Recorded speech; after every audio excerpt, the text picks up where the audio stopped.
Like and subscribe my channel and press the bell icon for latest update.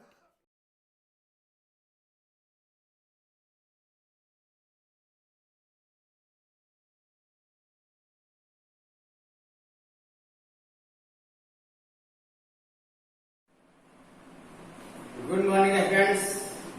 संकल्प educational institute के YouTube channel में आप सबका हार्दिक स्वागत है।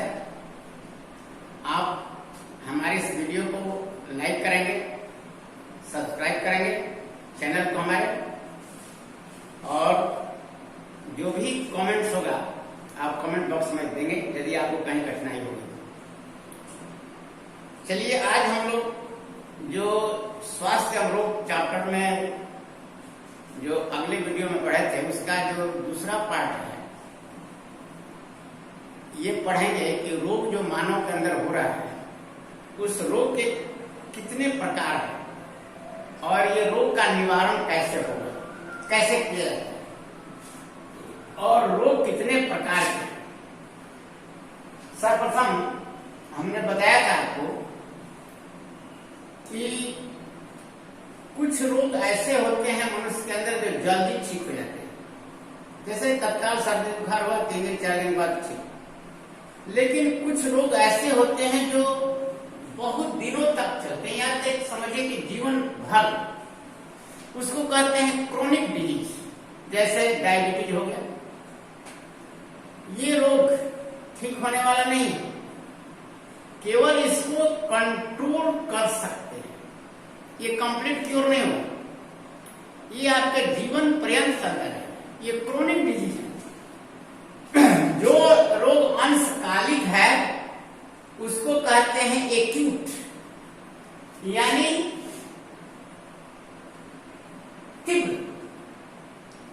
लेकिन तीव्र रोग क्या है? अंशकालिक है, थोड़े समय में ठीक हो जाएगा, बहुत जल्दी उसका एक्सीडेंटल फंक्शन होगा, अकस्मात उत्पन्न होगा, लेकिन जल्द ही ठीक हो जाएगा। लेकिन एक ऐसा रोग है जो बहुत दिनों तक चलेगा, उसको कहेंगे चिरकालिक, यानी क्रोनिक डिजीज। अब रोग को हम 2 श्रेणी में बांटते हैं। पहला आंतरिक कारकों से होने वाले और दूसरा बाह्य कारकों से होने वाले। अब आपको समझना है आंतरिक कारक, इंट्रिंसिक जिसको कहते हैं, इंट्रिंसिक आंतरिक कारक जिसमें आपका कोई रोल नहीं है। यानी आंतरिक कारक का मतलब हुआ कि शरीर के अंदर के जो अंग हैं उनके द्वारा कहीं न कहीं गड़बड़ी हो जाने से, मान लीजिए हार्मोन कम बनने लगा, हार्मोन का कम स्राव होना शुरू हो गया। जैसे डायबिटीज पेशेंट कैसे होते हैं कि उनमें हार्मोन जो बनता है वो हार्मोन सही ढंग से नहीं बनता, इंसुलिन। तो ये अंदर की अंगों में गड़बड़ी के कारण इसको कहते हैं इंट्रिंसिक फैक्टर। इंट्रिंसिक जो 2 तरह का हो सकता है। एक आनुवांशिक। आनुवांशिक तो होता है कि बच्चा जब जन्म लेता है उसी समय से समझिए ये माता पिता के अंदर जो जेनेटिक कैरेक्टर्स के साथ जीन से जुड़े हुए जो रोग हैं, लिंग संलग्न रोग जिसको कहते हैं सेक्स लिंक डिजीज, आनुवांशिक रोग पीढ़ी दर पीढ़ी संतानों में जाते हैं, उसको कहते हैं हेरिडिटरी डिजीज। उनके संतानों में पीढ़ी दर पीढ़ी जाते हैं। और एक दूसरा है हार्मोन की गड़बड़ी से रोग हो रहा है। अब हार्मोन की गड़बड़ी से रोग, जैसे मान लीजिए आपके शरीर में पिट्यूटरी ग्रंथि है। कहां पर स्थित है?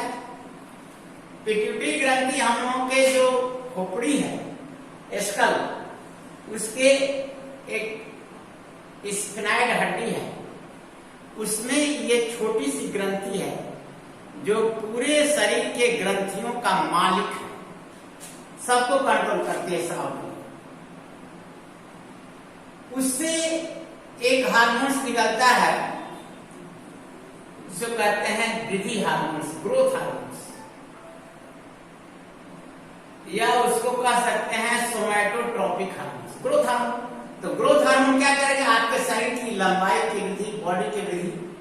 अब कम स्राव होगा तो व्यक्ति बौना हो जाएगा, ज्यादा स्राव हो जाएगा तो शरीर कैसा हो जाएगा? जिग्नेटिक, दैत्याकार हो जाएगा। ये कैसे होता है? Due to hormonal imbalance, hormone में गड़बड़ी के कारण। अभी बताए कि जो डायबिटीज होता है इंसुलिन की गड़बड़ी से हो जाता है, इंसुलिन का स्राव नहीं होता है उचित मात्रा में, जिससे ग्लूकोज का ट्रांसफर ग्लाइकोजेन में नहीं होता। तो ये हार्मोन के कारण ये रोग होने लगते हैं।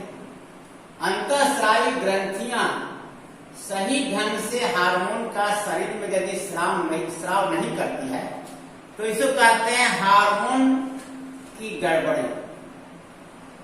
ये इंट्रिंसिक रोग है, आंतरिक होने वाला रोग है। दूसरा है बाह्य कारकों से होने वाला रोग।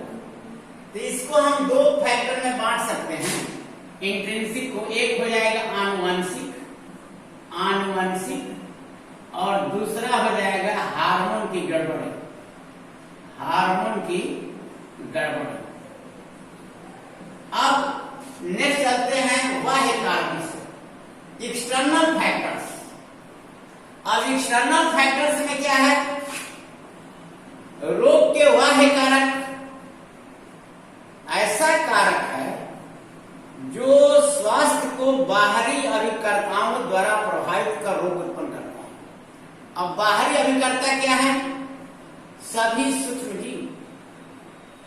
अब सूक्ष्म जीव के बारे में आप जानते हैं कि प्रोटोजोआ हो सकता है, विषाणु हो सकता है, जीवाणु हो सकता है, कवक हो सकता है, कुछ कृमि हो सकते हैं। और वैसे सूक्ष्म जीव जो रोग पैदा करते हैं उन्हें क्या कहते हैं? रोगाणु। पैथोजेंस अंग्रेजी में कहा जाता है, पैथोजेंस, रोगाणु। उन्हें क्या कहते हैं? रोगाणु। अंग्रेजी में कहते हैं पैथोजेंस। अब पूछेगा कोई कि रोगाणु क्या है, तो कहना होगा कि वैसे सूक्ष्म जीव जो रोग पैदा करते हैं उन्हें क्या कहेंगे हम? रोगाणु, पैथोजेंस। अब पैथोजेंस में सब आ सकता है, बैक्टीरिया भी आ सकता है, विषाणु भी आ सकता है, कवक भी आ सकता है, प्रोटोजोआ भी आ सकता है, यानी सारे आ सकते हैं। तो ये जो बाह्य कारकों से होने वाले रोग हैं, इसके अभिकर्ता जो है कौन है? सूक्ष्म जीव, जो हमारे शरीर के अंदर किसी न किसी तरह से, वो हवा के माध्यम से पहुंचे, खाद्य पदार्थ जल के माध्यम से पहुंचे, यानी किसी भी तरह से हमारे शरीर के अंदर पहुंचते हैं और शरीर में विभिन्न तरह के रोग पैदा करते हैं। अब जैसे कॉलरा है, डायरिया है, टीबी है, निमोनिया है। वायरस से होने वाला रोग कौन है? जैसे खसरा, चेचक, पोलियो, एन्सेफेलाइटिस, इन्फ्लुएंजा। प्रोटोजोआ से होने वाला कौन सा रोग है? प्रोटोजोआ में आप जानते हैं प्लाज्मोडियम, इससे मलेरिया बुखार होता है, प्लाज्मोडियम। एंटमीबा, जिससे डिसेंट्री होता है।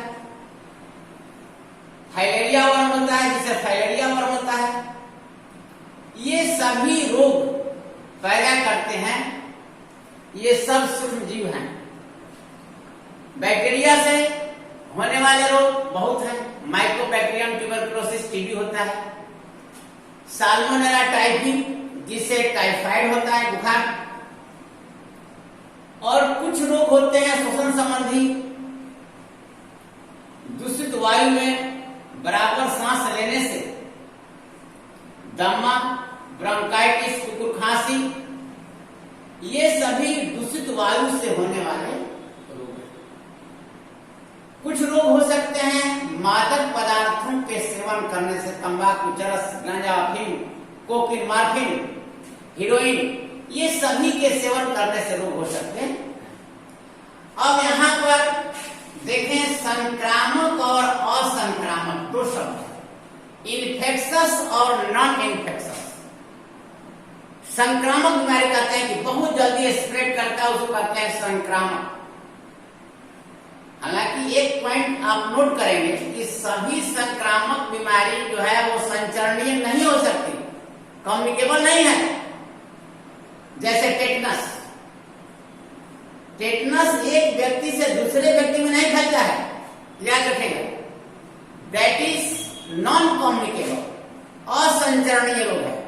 संचरणीय और असंचरणीय रोग। संचरणीय रोग अभी नहीं कि सभी संक्रामक रोग संचरणीय है। संचरणीय का मतलब होता है इन्फेक्टेड पर्सन से स्वस्थ पर्सन में जाए, पहुंचे। माने वह रोग जो संक्रमित व्यक्ति से स्वस्थ व्यक्ति में पहुंचता है उसे कहते हैं संचरणीय। अब किसी तरह से पहुंच सकता है, हवा के माध्यम से पहुंच सकता है, जल के माध्यम से पहुंच सकता है, या किसी वेक्टर के माध्यम से। वेक्टर माने वाहक, जैसे मच्छर है, वाहक है, ये पहुंचाता है एक मनुष्य से दूसरे मनुष्य में। कैरियर है, ले जाने वाला है, इसको वेक्टर कहते हैं, वाहक। मादा एनोफिलिस मच्छर, प्लाज्मोडियम, जिसको कहते हैं मलेरिया परजीवी, प्रोटोजोआ है, यह संक्रमित व्यक्ति से स्वस्थ व्यक्ति में, क्योंकि उसके लाल के अंदर आता है, जब ही वो मादा एनोफिलिस मच्छर किसी स्वस्थ मनुष्य का चुसती है तो तुरंत उसमें चला जाता है। तो संक्रामक बीमारी मूल रूप से रोगाणुओं के कारण होते हैं। निमोनिया, ट्यूबरकुलोसिस, फाइलेरिया, ये सभी बीमारियां संक्रामक हैं। उसमें आप जान लीजिए कि बैक्टीरिया द्वारा होने वाले रोग, विषाणु द्वारा होने वाले रोग, कवक द्वारा होने वाले रोग, प्रोटोजोआ द्वारा होने वाले रोग। जैसे अमूमन आप देखें कि बैक्टीरिया से जो रोग होता है, जैसे टेटनस है, डिप्थीरिया है, कुकुर खांसी है, निमोनिया है, टाइफाइड है, ये सब बैक्टीरिया से होता है। वायरस द्वारा पोलियो है, इन्फ्लुएंजा है, चेचक है, डेंगू है, ये सभी वायरस के द्वारा होते हैं। कवक द्वारा होता है अधिकतर स्किन डिजीज, दाल खिल्ली, चर्म रोग जिसको कहते हैं, और कुछ फाइलेरिया वर्म से फाइलेरिया होता है, और एलिफेंटिएसिस जिसको कहते हैं हाथी पांव रोग, उचरेरिया बैंक्रॉप्टिस होता है, हाथी पांव रोग। अब आगे देखिए, यहां पर असंक्रामक है, संक्रामक और असंक्रामक। तो संक्रामक रोग विभिन्न प्रकार के रोगाणुओं से होता है, और असंक्रामक रोग रोगाणुओं से नहीं होता है। शरीर के अंदर किसी न किसी अंग में गड़बड़ी के कारण, वो हार्मोन की गड़बड़ी हो या किसी अंग में गड़बड़ी हो, जैसे एनीमिया, रक्तहीनता, गठिया, हार्मोन की गड़बड़ी से होने वाले रोग, मधुमेह इत्यादि, ये सब क्या है? असंक्रामक रोग है, जो किसी बाहरी कारकों द्वारा, अभिकर्ताओं द्वारा नहीं होते, यानी रोगाणुओं द्वारा नहीं होते। अब संचरणीय और असंचरणीय रोग आप समझ गए हैं। जैसे टेटनस, ये असंचरणीय, हालांकि ये संक्रामक रोग है लेकिन असंचरणीय है। इस बात का ख्याल रखिएगा कि सभी संक्रामक रोग संचरणीय नहीं हो सकते। तो जो व्यक्ति संक्रमित है, संक्रमित व्यक्ति से स्वस्थ व्यक्ति में जो रोग नहीं पहुंचता उसको क्या कहेंगे? असंचरणीय। जैसे डायबिटीज नहीं पहुंचेगा, कैंसर नहीं पहुंचेगा, गठिया जिस व्यक्ति में उसी में रहेगा। ये जो है एक व्यक्ति से दूसरे व्यक्ति में नहीं जाएगा, इसलिए क्या कहेंगे? इसको असंचरणीय। और जो जाएगा उसको क्या कहेंगे? संचरणीय। यहां तक तो हम लोग रोग के बारे में पढ़ लेंगे। अब हम लोग रोग के निवारण के बारे में पढ़ेंगे, कैसे रोग का उपचार किया जाए। रोग तो हम लोग समझ गए, कि कौन कौन से रोग होते हैं, कितने प्रकार के रोग हैं, ये सारे डिटेल्स हम लोग जान गए। अब हम लोग आगे बढ़ते हैं संक्रामक रोगों के उपचार, ट्रीटमेंट। तो ये दो सिद्धांत है ट्रीटमेंट का। एक तो है पहला कि रोग के लक्षण और प्रभाव को कम कर देना। जैसे मान लीजिए पेट में दर्द है, तुरंत बेलागन दे दिया गया, दर्द पटा गया, दर्द कम हो गया। ये क्या है? लक्षण को कम किया। अब किस कारण से दर्द है इसकी दवा नहीं उसने दिया है, वो दिया तत्काल प्रभाव से क्या कि आपका दर्द ठीक हो गया। लेकिन आपके शरीर में कौन सी गड़बड़ी है जिसके कारण दर्द हुआ है, उसका पूर्ण निवारण नहीं हुआ। केवल जो तत्काल प्रभाव से जो लक्षण है उस लक्षण को कम कर दिया। अब वोमिटिंग हो रहा है, तुरंत दे दिया, वोमिटिंग बंद हो गया। लेकिन वोमिटिंग किस कारण से हो रहा है, इस रोग का निवारण नहीं हुआ। तो पहला है कि रोग के लक्षण और प्रभाव को कम करना, उसके प्रभाव को क्या कर दिया जाता है? कम कर देना। वास्तविक रोग का निदान नहीं हुआ। अब दर्द है तो दर्द का टैबलेट दे दिया गया, दर्द पटा गया थोड़ा समय के लिए। लेकिन किन कारणों से पेट में दर्द है, जो वास्तविक रोग है वो ठीक नहीं हुआ। चिकित्सक क्या करता है कि खांसी को नियंत्रित करने के लिए दवाई देता है, लेकिन उससे खांसी तो थोड़ा समय के लिए कम हो जाती है, लेकिन पूर्ण रूप से समाप्त नहीं होती है। तो एक ये जो है तरीका है कि रोग के लक्षण एवं प्रभाव को कम करना। दूसरा इसका उपाय है या उसका निदान है या उपचार है कि जिस कारण से वो रोग हो रहा है, जो रोगाणु आपके शरीर में प्रवेश किया उसी को खत्म कर देना। यही आपका मूल जो है उपचार है, रोगाणुओं को नष्ट कर देना। क्या करेंगे? रोगाणु को नष्ट कर देना, यानी रोगाणुओं को समाप्त करना।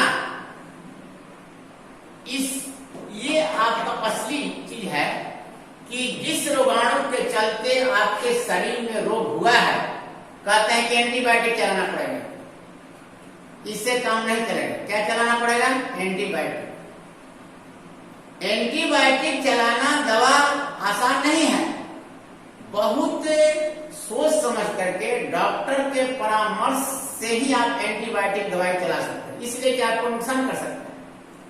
क्योंकि एंटीबायोटिक दवाई बैक्टीरिया को मारता है, रोगाणुओं को मारता है। अब आपके शरीर में जो उपयोगी जीवाणु हैं, जो लाभप्रद जीवाणु हैं, उसको भी मारना शुरू कर देगा। जो आपके शरीर में लाभदायक जीवाणु हैं, उसको भी मारना शुरू कर देगा, तो नुकसान होना शुरू हो जाएगा। एक तरफ आप लाभ की बात कर रहे हैं, दूसरी तरफ नुकसान होना शुरू हो जाएगा। तो डॉक्टर के परामर्श के अनुसार इन दवाओं का सेवन करें। अब यहाँ पर जो हम जीवाणुओं को या रोगाणुओं को मारने की बात करते हैं, उनके प्रभाव को समाप्त करने की बात करते हैं, सीधे रोगाणुओं को समाप्त करना। इसमें एक बात आपको जानना जरूरी है, बायोकेमिकल रिएक्शन, जैव रासायनिक प्रक्रम। ये अक्सर पूछा जाता है कि जैव रासायनिक प्रक्रम क्या है, या कोई कहता है कि बैक्टीरिया का जो एंटीबायोटिक दवाई है वो विषाणु पर काम नहीं करता, वायरस पर काम नहीं करेगा। जो एंटीबायोटिक दवाई हम बैक्टीरिया के लिए देते हैं, उससे विषाणु पर कोई उसका असर नहीं पड़ेगा। क्यों? क्योंकि दोनों का जो जैव रासायनिक प्रक्रम है, दोनों में अंतर है। तो सबसे पहले आपको समझना है कि जैव रासायनिक प्रक्रम क्या है। जैव रासायनिक प्रक्रम यानी उस रोगाणु के शरीर में होने वाली जो रासायनिक अभिक्रियाएं हैं, जैसे ऊर्जा प्राप्ति के लिए पायरिक अम्ल का बनना, ग्लूकोज से। क्योंकि हर जीवों की अपनी अपनी अलग जैव रासायनिक प्रक्रिया है। अब आप अध्ययन करें बैक्टीरिया की कोशिका का और जीवाणु की कोशिका का, आगे बताएंगे। अभी आप समझिए केवल जैव रासायनिक प्रक्रम क्या है। जैव रासायनिक प्रक्रम है कि जीव की शरीर में ऊर्जा प्राप्ति हेतु जो रासायनिक अभिक्रिया होती है उसे हम जैव रासायनिक प्रक्रम कहते हैं। जैसे ग्लूकोज के ऑक्सीकरण से पायरिक अम्ल का बनना, पायरिक एसिड बनता है बैक्टीरिया में और उससे ऊर्जा मिलती है और उसी ऊर्जा का वो इस्तेमाल करता है। तो जैव रासायनिक प्रक्रम का जो प्रक्रिया है इसमें कई स्टेप्स हैं। उस स्टेप में से हम क्या करेंगे कि उसके जो जैव रासायनिक प्रक्रम में ग्लूकोज के अणुओं से पायरिक अम्ल बनने में कई चरणबद्ध तरीका से पायरिक अम्ल का निर्माण होता है, उसके चेन को तोड़ देंगे, उसके स्टेप को तोड़ देंगे, ब्लॉक कर देंगे ताकि आगे न बढ़े, ताकि वो प्रक्रिया रुक जाए, ताकि पायरिक अम्ल न बने। उसके बीच का जो चेन है जैव रासायनिक प्रक्रम की सबसे पहले हम क्या करते हैं, उसकी पहचान करते हैं, कैसे इसके उपचार करते हैं, जैव रासायनिक प्रक्रम को कैसे तोड़ते हैं, कैसे उसका भेदन करते हैं, यही पूछा जाता है। कैसे करेंगे, पहले पहचानेंगे और फिर हम रासायनिक यौगिक का इस्तेमाल करेंगे। वही मेडिसिन है, वही एंटीबायोटिक दवाई है, याद रखना। रासायनिक यौगिकों द्वारा उसकी प्रक्रियाओं में भेदन करेंगे, ब्रेक डाउन करेंगे। जो प्रक्रिया के किसी स्तर पर उसको संपन्न होना में बाधा उत्पन्न करे, रुकावट पैदा करे, यानी रुकावट आ जाए, जिससे क्या होगा, वो धीरे धीरे बैक्टीरिया मर जाएगा, ऊर्जा मिलेगी। तो यौगिकों द्वारा इसके जैव रासायनिक प्रक्रम में भेदन किया जाता है, जिससे किसी स्तर पर प्रक्रिया संपन्न होना रुक जाए। इससे कोशिका में होने वाली जैव रासायनिक प्रक्रिया प्रभावित होगी और कोशिका क्या हो जाएगी, नष्ट हो जाएगी। एक कोशिका से बनाई है और कोशिका नष्ट हुई, इसका मतलब क्या है, जीवाणु नष्ट हो गए। जो रोग का रोगाणु आपके शरीर में पहुंचा है वो नष्ट हो गया। इस सिद्धांत पर रासायनिक यौगिकों द्वारा औषधि तैयार की जाती है और उस औषधि को कहते हैं एंटीबायोटिक औषधि। याद रखना, यही एंटीबायोटिक औषधि है। इसी औषधि का इस्तेमाल कर करके उस रोगाणु के जैविक प्रक्रम में रुकावट पैदा कर देते, इससे कोशिका मर जाती है। अब प्रश्न आता है कि बैक्टीरिया की तरह वायरस पर एंटीबायोटिक दवाइयों का असर नहीं होता है क्यों? बहुत इंपॉर्टेंट क्वेश्चन है कि बैक्टीरिया की तरह वायरस पर, विषाणु पर एंटीबायोटिक दवाइयों का दवा का असर नहीं होता है क्यों? What is reason? ये अक्सर पूछता है। तो कहना होगा कि बैक्टीरिया की कोशिका और वायरस की कोशिका एक दूसरे से काफी भिन्न है, क्योंकि वायरस तो सजीव लगता ही नहीं कि सजीव है, क्योंकि वायरस की कोशिकाओं में क्या होता है, सिंपली डीएनए या आरएनए, और उसके चारों तरफ क्या होता है, केवल प्रोटीन का लेयर होता है। न्यूक्लिक अम्ल डीएनए और आरएनए पाया जाता है और उसके चारों तरफ क्या पाया जाता है, प्रोटीन से घिरा रहता है। और इसमें जितने भी कोशिका के अंगक हैं वो नहीं पाए जाते बैक्टीरिया की तरह, यानी उपापचय एंजाइम उसमें होता ही नहीं है, उपापचय प्रक्रम होगा ही नहीं। अब क्या करता है कि यह विषाणु जब किसी जीवित कोशिका में प्रवेश करता है तो अपनी संख्या में वृद्धि करना शुरू कर देते। क्यों? क्योंकि कोशिका, होस्ट की जो कोशिका है, उस जीवित कोशिका जिस पर आक्रमण किया है, उसी के पदार्थों का यह उपयोग करता है। और चूंकि वायरस कोशिका है ये नहीं, उसमें अपनी जैव रासायनिक प्रक्रिया नहीं होती है, इसलिए एंटीबायोटिक दवाइयों का उस पर असर बैक्टीरिया की तरह नहीं होता है। ये इसका आंसर है। एक तो सिस्टम हो गया कि रोगाणुओं को समाप्त करना। इसके बाद हम क्या करते हैं? टीकाकरण। टीकाकरण क्या है? वैक्सीनेशन। टीकाकरण के पीछे कहानी है। इसको सर्वप्रथम किसने किया था? एडवर्ड जेनर ने। एडवर्ड जेनर जो गाय जिसको काउपॉक्स हुआ था, उसके संपर्क में रहा। एडवर्ड जेनर ने टीके की खोज की, वैक्सीन जिसको कहते हैं, टीका की खोज। सबसे पहले उसने देखा कि गाय से दूध दूहने वाले व्यक्तियों को चेचक नहीं होता। दूध दूहने वाले व्यक्तियों को चेचक नहीं होता है। गाय को चेचक हुआ है, लेकिन उस गाय के संपर्क में जो व्यक्ति लगातार रह रहा है उसको चेचक नहीं होता है। इसका मतलब क्या है? उसने यह निष्कर्ष निकाला कि वह व्यक्ति जो उस चेचक रोग से पीड़ित गायों के साथ रहता है, उसको ये रोग नहीं होता। इसका कारण है कि उसके शरीर में उस रोग के प्रति इम्यूनिटी पैदा होती है, प्रतिरक्षण। उसके शरीर में एंटीबॉडीज बन गया है, उस रोगाणुओं से लड़ने की क्षमता आ गई है। जो व्यक्ति उस चेचक से प्रभावित गाय के संपर्क में रहा, उसको चेचक नहीं हो रहा है। इसका अर्थ क्या है?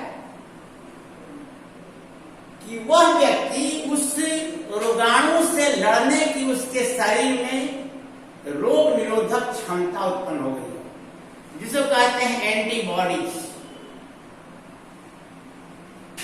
इस प्रकार उसने निष्कर्ष निकाला। वैक्सीनेशन शब्द है भेका से लिया हुआ है, लैटिन वर्ड भेका।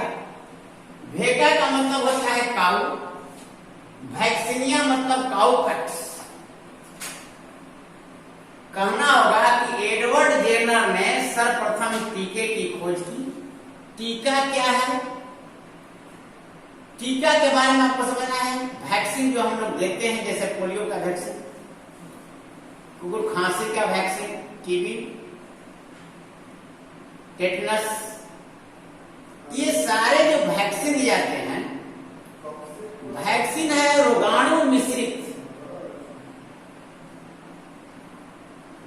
रोगाणु मिश्रित विशिष्ट रसायन, उसमें उस रोग के रोगाणु हैं। एक केमिकल से रसायन होता है, उसकी अल्प मात्रा उस रोगाणु की होती है, उसी को हम क्या कहते हैं? टीका कहते हैं। और इसी को मनुष्य के शरीर में प्रवेश कराना किसी तरह से, या इंजेक्शन के द्वारा प्रवेश करा दे या ड्रॉप के द्वारा पिला दे, जैसे पोलियो का ड्रॉप से पिलाया जाता है, इंजेक्शन द्वारा भी पहुंचाया जाता है मनुष्य के शरीर के अंदर, या ओरल ड्रॉप्स के रूप में। किसी तरह से मनुष्य के अंदर पहुंचा देना क्या है? वैक्सीनेशन का टीकाकरण, वैक्सीनेशन। यानी रोगाणुओं को किसी विष रसायनों के माध्यम में विकसित कर अत्यंत कम मात्रा में शरीर में प्रविष्ट कराना क्या है?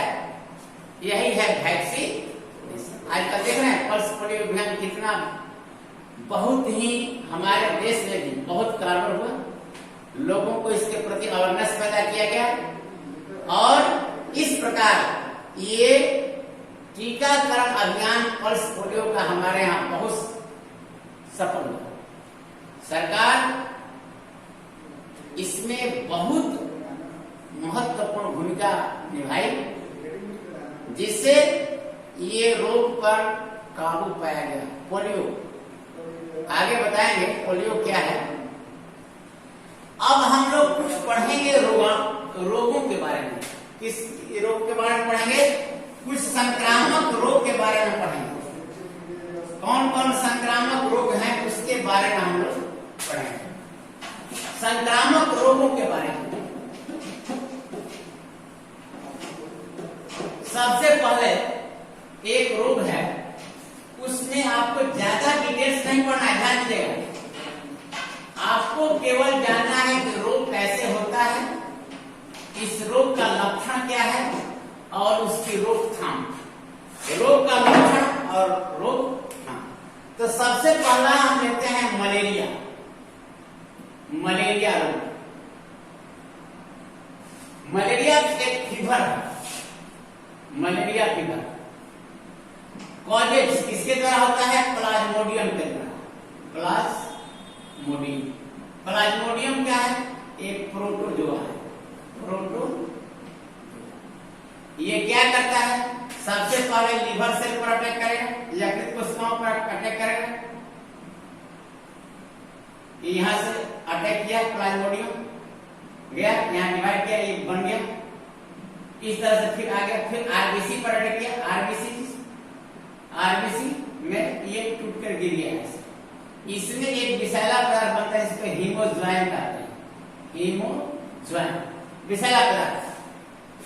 तो आपको हर रोग के बारे में केवल जानना है कॉजेज किसके द्वारा होता है और इस रोग का लक्षण क्या है केवल, और इसकी रोकथाम क्या है। तो मलेरिया, मलेरिया कैसे होता है? जब मादा एनोफिलिस मच्छर किसी मनुष्य का रक्त पीती है तो उसके लार में प्लाज्मोडियम रहता है, वो उसके अंदर ब्लड स्ट्रीम में चला जाता है, वहां से लिवर में जाता है, लिवर से ब्लड सेल में जाता है, आरबीसी पे जाता है, और आरबीसी जब फटती है, जब चूंकि मल्टीप्लाई करेगा अपनी संख्या बढ़ाएगा, जब फटेगा तो उसमें विषैला पदार्थ बनता है, इसका नाम है हीमोज्वाइन।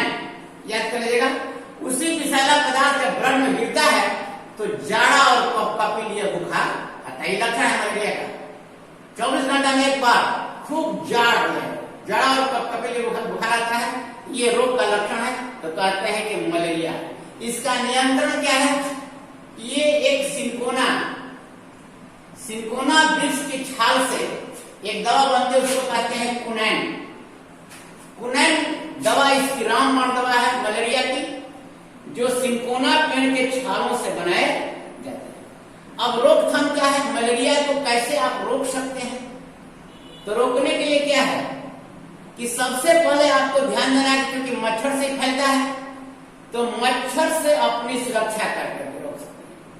मच्छरों को नष्ट करके, मच्छरदानी का प्रयोग करके, या आप कहीं खुले जगह पर हैं तो रिपेलेंट्स, ओडोमॉस, या ऐसा जैसे अगरबत्ती, कछुआ छाप अगरबत्ती, मॉर्टिन, यानी ऐसी दवाओं का इस्तेमाल करें ताकि उसका असर न हो, मच्छर अपने आप वहां से भाग जाए।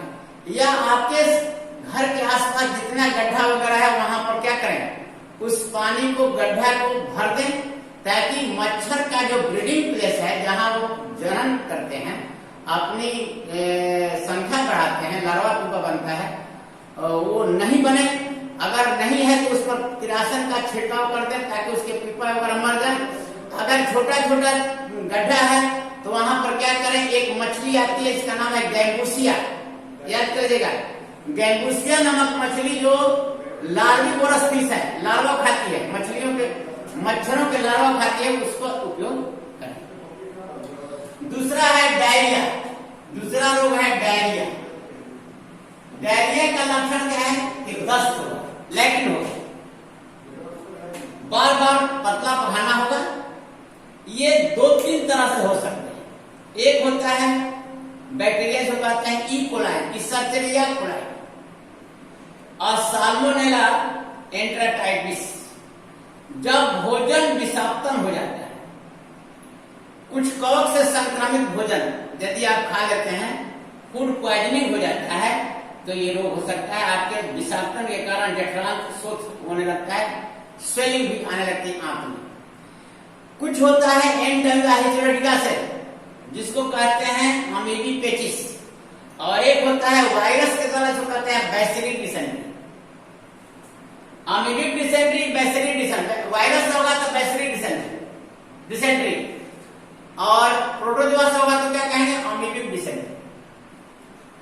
इसका लक्षण क्या है? बहुत आसान है। लक्षण बार बार पखाना होना, पेट दर्द करना, मिचली उल्टी होना, लगातार दस्त होना, शरीर से जल और अनावश्यक पानी, जिससे क्या होगा? आपके शरीर में लवण की मात्रा कम होती जाएगी, निर्जलीकरण हो जाएगा, डिहाइड्रेशन, और तुरंत क्या होगा? आपका मुंह होंठ सूखने लगेगा, आंख अंदर की ओर धंसने चली जाएगी, जिससे आपका शरीर क्या करता है? डिहाइड्रेशन होगा। तुरंत क्या करते हैं? ORS, ओरल रिहाइड्रेशन, नमक पानी नींबू का मिश्रण देना पड़ता है, पानी पिलाना पड़ता है। वो क्या है? रिहाइड्रेट करने के लिए। आपके शरीर में जल और लवण की मात्रा कम हो जाती है, डिहाइड्रेशन होने लगता है। इस प्रकार ये रोग का लक्षण है। इसको रोकने का वही उपाय है कि आप हमेशा शुद्ध पानी और शुद्ध भोजन का इस्तेमाल करें, दूध पाश्चरीकरण कर लें, ज्यादा गर्म और ताजा पकाया हुआ भोजन करें, और यदि ये रोग होता है तो ORS का यूज करें, ओरल रिहाइड्रेशन। चलिए, तीसरा रोग है टाइफाइड। टाइफाइड क्या है? ये आजकल बहुत आम हो गया है डिमांड। टाइफाइड ये सब बैक्टीरिया जनित रोग अभी आप बता रहे हैं, मलेरिया छोड़कर।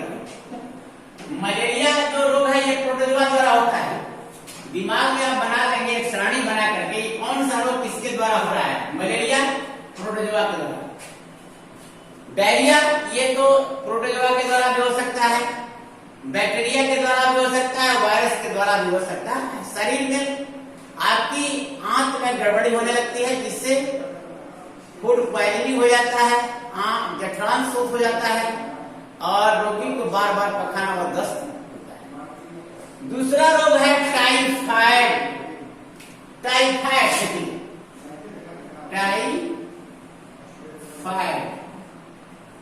टाइफाइड ये होता है एस टाइफी, साल्मोनेला टाइफी एक बैक्टीरिया है। बैक्टीरिया द्वारा होने वाला रोग है। अब देखिए, ये भी रोग किसके द्वारा होता है? आप जान लीजिए, दूषित खाद्य एवं पेय पदार्थों से। बैक्टीरिया संक्रमित रोग है जो मनुष्य के आहार नाल में प्रवेश करता है, आंत की दीवारों को क्षतिग्रस्त करता है, और जो आप भोजन करते हैं उस भोजन में किसी कारण से वो भोजन विषाक्तन हो गया, यानी उस बैक्टीरिया के, साल्मोनेला के अगर कीटाणु मक्खी के द्वारा भोजन पर पहुंच गए, वही भोजन आपने किया, आपके शरीर के अंदर चला। इस प्रकार दूषित खाद्य एवं पेय पदार्थ यानी संक्रमित पेयजल, कंटेमिनेटेड फूड एंड ड्रिंक्स, एक ही पॉइंट याद रखो, संक्रमित खाद्य एवं पेय पदार्थों से ये रोग होता है। किसी न किसी रूप में आपके शरीर के अंदर पहुंचा, आपके इंटेस्टाइन को प्रभावित करना शुरू कर। इस रोग का लक्षण क्या है? जान लीजिए, इस रोग का लक्षण है कि तेज बुखार होगा, सिर दर्द होगा, पसीना आना शुरू हो जाएगा, और बुखार करीब 3 सप्ताह तक लगा रहता है। ध्यान दीजिएगा, बहुत दिनों तक ये रोग होने वाला है, चलने वाला। और धीरे धीरे क्या होता है कि जब आपका जीभ की सतह पर सफेद हल्की परत जम जाती है, और रोगी के आंत में कभी कभी अल्सर भी हो जाता है, याद रखना पॉइंट। अब व्यक्तिगत सफाई के साथ साथ अपने आस पड़ोस की सफाई रखना भी जरूरी है रोकथाम के लिए। टाइफाइड को फैलने से रोकने के लिए रोगी के परिवार के अन्य सदस्यों से पूरी तरह अलग रखना चाहिए।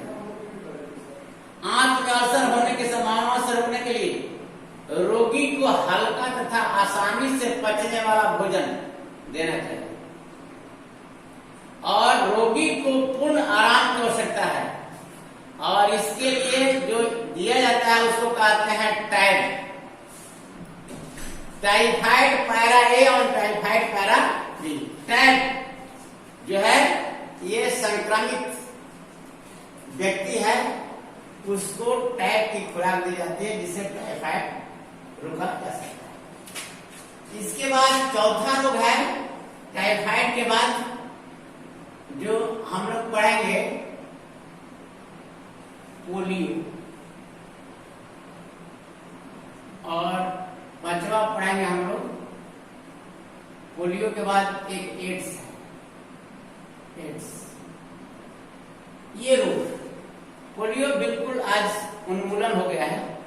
पोलियो का अब कहीं केस जल्दी नहीं मिलेगा, क्योंकि ये भी क्या है जिसको हम लोग देहाती भाषा में कहते हैं अल्लाह कौन। ये भी रोग उसी तरह का है कि आपका नर्वस सिस्टम, जो नर्वस सिस्टम है इसमें प्रभावित होना शुरू हो जाता है। ये किसके द्वारा होता है? ये मेन चीज है वायरस, एक वायरस है, इस वायरस के द्वारा होता है। अब बच्चा जो है आपका मस्कुलर सिस्टम, नर्वस सिस्टम प्रभावित करता है और धीरे धीरे ये अंग काम करना बंद कर देता है। पोलियो का उन्मूलन आजकल हो गया है, इसके लिए ओरल खुराक बच्चों को पिलाई जा रही है। 5 से 6 वर्ष के बच्चों में ज्यादातर मिलता है। दूसरा है एड्स, ये दोनों वायरस जनित रोग है। वायरस एड्स को आप जानते हैं acquired immunodeficiency syndrome, acquired immunodeficiency syndrome. ये कलेक्शन ऑफ डिजीज है, एक रोग नहीं है, इसमें कई रोग होते हैं। क्योंकि यह क्या करता है, HIV वायरस की तरह होता है। HIV वायरस क्या करता है कि मनुष्य के जो T4 लिम्फोसाइट्स है उसी को ध्वस्त कर देता है और आपके शरीर की प्रतिरक्षण क्षमता समाप्त हो जाती है, जिससे किसी भी रोग का रोगाणु आपके शरीर में प्रवेश करेगा तो क्या करेगा, वो रोग पैदा, इसलिए अनेकों रोग होने लगते हैं। इससे बचने का उपाय है, क्योंकि यह सेक्सुअल कांटेक्ट से भी होता है, अनैतिक यौन संबंध। दूसरा ब्लड ट्रांसफ्यूजन, ब्लड बिल्कुल चेक कर लेना है कि HIV है कि नहीं उसमें। निडिल इस्तेमाल करते हैं, डिस्पोजल निडिल का इस्तेमाल करें हमेशा। और सेविंग जो आप ब्लेड इस्तेमाल करते हैं, एक ब्लेड से दूसरे व्यक्ति को नहीं यूज करना है, क्योंकि जरा भी कहीं से कट गया ब्लड के द्वारा ये पहुंच जाता है। ये सेफ्टी मेजर्स है जिसको हम रोकथाम करते हैं, क्योंकि इसकी कोई दवा नहीं है। ये लाइलाज है, इसकी कोई दवा नहीं। एक है रेबीज, ये कुत्ता में होता है। ये वायरस रेबीज कुत्ते के काटने से होता है। इस रोग को हाइड्रोफोबिया कहते हैं, याद रखना। हाइड्रो मीन्स वाटर होता है, फोबिया इस जो व्यक्ति होता है जिसको ये काट देता है, रेबीज जिसके अंदर हो जाता है बीमारी, उस व्यक्ति को पानी से भय होने लगता है, पानी देख करके वो डरने लगता है, इसीलिए इसका नाम है हाइड्रोफोबिया। पानी देखते ही वो क्या करता है, उसको भय होने लगता है। इसमें याद रखिएगा, जब भी कोई कुत्ता किसी व्यक्ति को काटता है, अगर वो कुत्ता 3 दिन के अंदर मर जाता है तो समझिए उसमें रेबीज के है वायरस। इस पर ध्यान देना होता है कि वो कुत्ता यदि काट दिया और 3 दिन के बाद तक यदि वो मर गया तो समझिए कि उसमें रेबीज के वायरस हैं। अब उस व्यक्ति में वो लक्षण जरूरी नहीं है कि 10 दिन में हो जाएगा, ये 10 दिन से 1 बरस तक भी लक्षण चल सकता है। इस बात को ध्यान रखिएगा, कभी भी हो सकता है। इसका इंजेक्शन 2 तरह से दिया जाता है। इसमें जो इंजेक्शन दी जाती है, इंजेक्शन देने में ये 2 तरह का जो वैक्सीन है, ये टीका जो लगाया जाता है, इसमें 14 सुइयां पेट में लगाई जाती है। ये ह्यूमन डिप्लॉयड सेल्स टीका, और एक होता है जिसमें 5 सुइयां जांघा या बांह में लगाई जाती है। 62 टीका और ह्यूमन डिप्लॉयड, 14 दिन वाला सुई और एक है 5 दिन। इसके साथ साथ एक है आपका हेपेटाइटिस। हेपेटाइटिस क्या है? इसको प्राइमरी स्टेज में जॉन्डिस कहते हैं। Hepatitis A, hepatitis B, hepatitis इस तरह का होता है जॉन्डिस। ये जॉन्डिस में क्या है कि लीवर अफेक्टेड होना शुरू, लीवर या फिर क्योंकि जो आपके शरीर में गॉल ब्लैडर है, गॉल ब्लैडर जिसको पित्ताशय कहते हैं, इसमें बाइल साल्ट होता है, बाइल साल्ट पित्त, ये टूटते हैं और इसमें एक पदार्थ निकलता है बिलिरुबिन।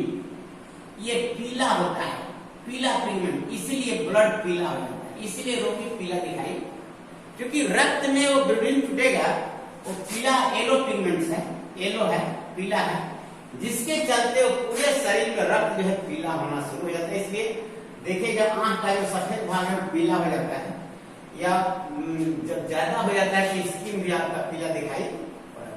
हालांकि ये बहुत काफी आगे बढ़ जाता है तो यही हेपेटाइटिस है ना, जो बहुत खतरनाक है। ये वायरस और एक है टीबी, ट्यूबरकुलोसिस होता है, ट्यूबर, इसको कहते हैं माइकोबैक्टीरियम ट्यूबरकुलोसिस, माइकोबैक्टीरियम ट्यूबरकुलोसिस नामक बैक्टीरिया से होता है। टीबी, टीबी क्या है? तुरंत लंग्स को प्रभावित करेगा, जो आपका लंग्स है, लंग्स के सेल्स को डैमेज करना शुरू कर देगा। ये रोगी में क्या होता है कि बुखार होना शुरू हो जाता है धीरे धीरे, और ये सेल्स इसको डैमेज करना शुरू करता है लंग्स। अब उसमें जब खांसेगा तो उसके साथ ब्लड का भी आ जाता है, ब्लड आने लगता है। इसलिए पहले तो इसको एकदम आदमी अलग कर देता था, जिसको टीबी हो गया एकदम घर से बाहर उसको अलग, उसका सब कुछ अलग कर दिया जाता है, क्योंकि ये बैक्टीरिया जनित रोग है। आजकल ये रोग कोई खास नहीं है, आजकल इसका बहुत जल्दी इलाज हो रहा है टीबी द्वारा। ये माइकोबैक्टीरियम ट्यूबरकुलोसिस के द्वारा होने वाला जो रोग है इसका बहुत जल्दी इलाज हो रहा है, लेकिन पहले इसको असाध्य रोग माना जाता था, जल्दी ठीक नहीं होता था। ये लंग्स को, यानी फेफड़े को प्रभावित करता है, फेफड़े के मांसपेशी जो होती है इसको गलाना शुरू कर देता है, उसी का भक्षण करता है, इससे ब्लड बस उसमें। इस प्रकार आज के वीडियो में हम लोग ये चैप्टर समाप्त करेंगे, क्योंकि ये सारा चीज हम लोग ने पढ़ लिया कि मानव में जितने रोग हैं कैसे होते हैं और कैसे इसका हम निदान कर सकते हैं, कैसे इसको कंट्रोल कर सकते हैं, कैसे इसको प्रिवेंट कर सकते हैं, रोकथाम, नियंत्रण, और किन किन रोगाणुओं द्वारा ये मानव में जो रोग होते हैं, बैक्टीरिया के द्वारा, विषाणु के द्वारा, प्रोटोजोआ के द्वारा, कवक के द्वारा, ये सारे रोगों के बारे में हम विस्तृत अध्ययन किए, और किस तरह से रोगाणु का हम उपचार करेंगे, कैसे इसको समाप्त करेंगे, शरीर में यदि प्रवेश करता है तो उसका उपचार क्या है बताए हैं। मूल चीज एंटीबायोटिक दवाइयों का सेवन और शरीर में इम्यूनिटी पैदा करना, यानी एंटीबॉडीज का निर्माण करना, और वह किसके द्वारा किया जाता है? By vaccination. ये टीकाकरण के माध्यम से जो टीका दिया जाता है इसके द्वारा ही मनुष्य के शरीर में एक एंटीबॉडी उस रोग के प्रति बन जाता है, रोगाणुओं के प्रति, जिससे कि उसके शरीर में उस रोग से लड़ने की ताकत आ जाती है, प्रतिरक्षण क्षमता उत्पन्न हो जाती है, जो ये करता है वैक्सीन। ये वैक्सीन दे देने से उस व्यक्ति में उस रोग के प्रति रोग निरोधक क्षमता उत्पन्न हो जाती है, एंटीबॉडीज बन जाती है, और वह एंटीबॉडीज उस रोगाणुओं से लड़ता है और उसको मार देता है। इस प्रकार ये चैप्टर समाप्त हुआ। That's all, thanks.